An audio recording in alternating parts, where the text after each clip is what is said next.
Friends, பாருங்கள், கத்திரிக்காய் அது குட்டி குட்டி குட்டியாக இருந்தது தெரியுமா, பார்க்கவே அழகாக இருந்தது. இந்த கத்திரிக்காய் போட்டு தான் நான் இன்றைக்கி வந்து எண்ணெய் கத்திரிக்காய் குழம்பு, கடைசியாக வடகம் தாளித்து கொட்டிக்கலாம். எப்படி இருக்குது பாருங்கள். இந்த மாதிரி கத்திரிக்காயெல்லாம் குட்டி குட்டியாக பார்த்து ஒரே சைஸ் ஃப்ரெண்ட்ஸ், ஒரே சைஸு, ஒரு புழு பூத்தல் கூட இல்லை, அவ்வளோ காய் நான் அப்படியே போட்டிருக்கேன். இப்போது இது தலையிலேருந்து நம்ம வந்து பாருங்கள், குழம்பு வந்து நான் கூட்டி வச்சுருக்கேன்.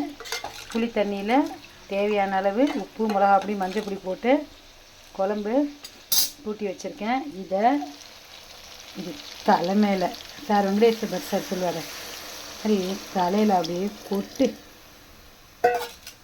சரிங்களா, அது கொதிச்சுதுன்னு வச்சுக்கோங்க, சுட சுட சாதத்தில் போட்டு சாப்பிட்டா வேறு மாதிரி இருக்கும் ஃப்ரெண்ட்ஸ்.